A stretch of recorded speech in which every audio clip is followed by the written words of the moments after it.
আমাদের ভারতীয়দের মধ্যে একটা বিশেষ ব্যাপার লক্ষ্য করা যায়, জানেন?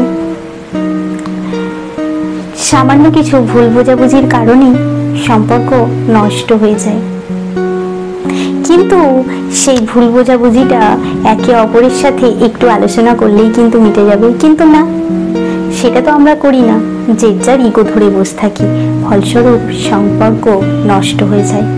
একটা সম্পর্ক তিল তিল করে গড়তে বেশ অনেকটা সময় লাগে, কিন্তু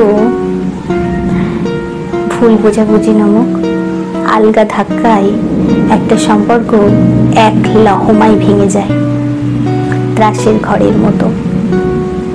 তাই জন্য সে স্বামী স্ত্রীর সম্পর্ক হোক, বন্ধুত্বর সম্পর্ক হোক, মা সন্তান, বাবা সন্তান, ভাই বোন, যে কোনো সম্পর্কই হোক না কেন, ভুল বোঝাবুঝিতে নিজেদের ইগোটা বাদ দিয়ে একসাথে বসে আলোচনা করে সবকিছু মিটিয়ে নিন। যে কোনো সম্পর্ক সুস্থ এবং হেলদি রাখার জন্য অবশ্যই সামনাসামনি বসে আলোচনার বড্ড বেশি দরকার আছে।